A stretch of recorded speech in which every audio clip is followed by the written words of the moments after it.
ओम श्री परमात्मने नमः। प्रश्न समाज के उत्तर गीता से।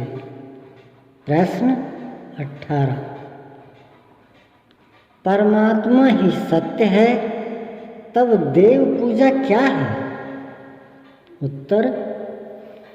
गीता में भगवान श्री कृष्ण का स्पष्ट आश्वासन है कि मेरा भक्त कभी नष्ट नहीं होता। स्वल्प अभ्यास भी पार लग गया तो अगले जन्म में जहाँ से छूटा था वहीं से अभ्यास ही करेगा। अनेक जन्मों के परिणाम में वह वहाँ पहुँच जाएगा जो परम गति है, परम धाम है, मेरा निज स्वरूप है। फिर भी कामनाओं से जिनकी बुद्धि आक्रांत है, ऐसे मूढ़ बुद्धि अविवेकी जन अन्य देवी देवताओं की पूजा करते हैं। जहाँ वे पूजा करते हैं वहाँ देवता नाम की कोई सक्षम सत्ता नहीं होती, किंतु मनुष्य की श्रद्धा भूत भवानी में, पेड़ पौधे में, नदी नाले में, ग्रह उपग्रह में जहाँ कहीं भी टिक जाती है, उस श्रद्धा को मैं ही पुष्ट करता हूँ। उसके लिए फल का विधान मैं ही करता हूँ। फल भी तत्काल मिलता है, भोगने में आता है और नष्ट हो जाता है, किंतु मेरा भक्त कभी नष्ट नहीं होता। जब फल मिल ही जाता है, भले ही नष्ट हो जाता है, हमें तो तत्काल आवश्यकता थी, उतना तो मिल ही गया, तब देव पूजा से क्षति ही क्या है? भगवान गीता के अध्याय 9 में अर्जुन से कहते हैं, देव पूजक मेरे ही पुजारी हैं, किंतु वे अविधि पूर्वक पूजते हैं, इसलिए नष्ट हो जाते हैं। जब चिंतन करना ही है तो विधि पूर्वक क्यों न करें?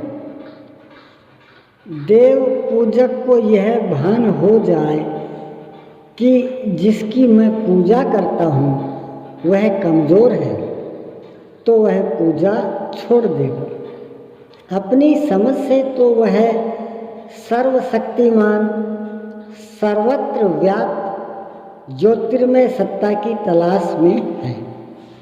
हाँ, उसे विधि ज्ञात नहीं है।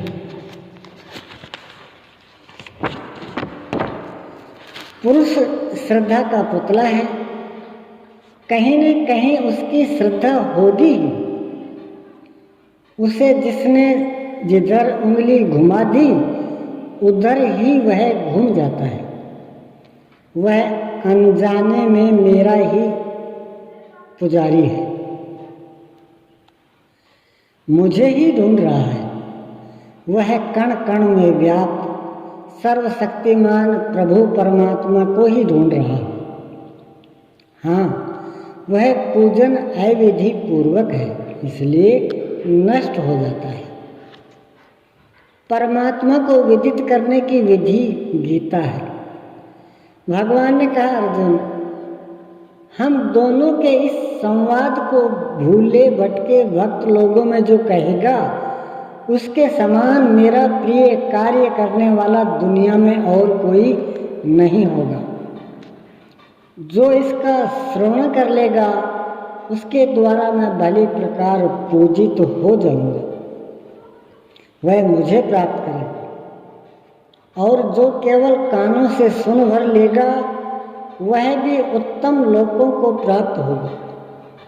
गीता आपका ऐसा धर्मशास्त्र है कि इसका श्रवण करने मात्र से उत्तम लोक कहने वाला मेरा प्रिय और जिसने इसके अनुसार चलना आरंभ कर दिया वह मुझे प्राप्त कर लेता है, मेरे इस भगवत स्वरूप को प्राप्त कर लेता है।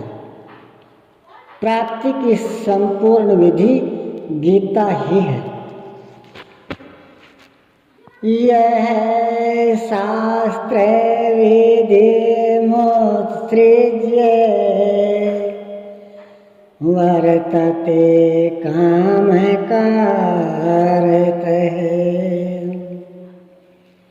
न स सिद्धिमेवाप्नोति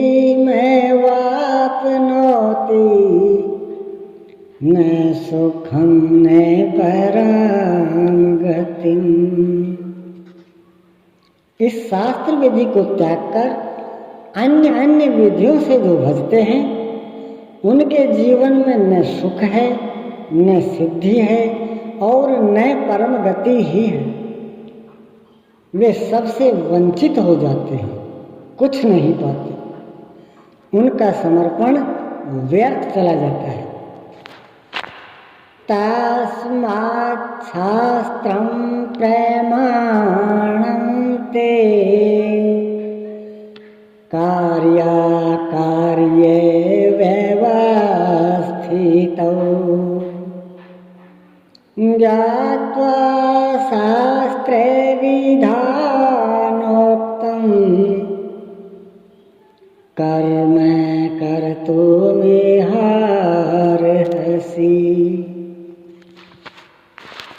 इसलिए तुम्हारे कर्तव्य और अकर्तव्य की व्यवस्था में यह शास्त्र ही प्रमाण है।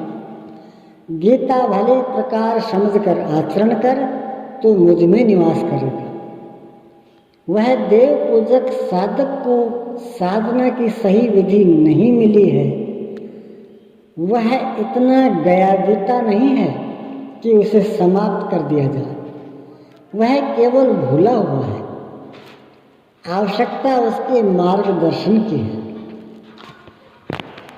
एते गुह्यतमं शास्त्रम् इदमुक्तं मया नघे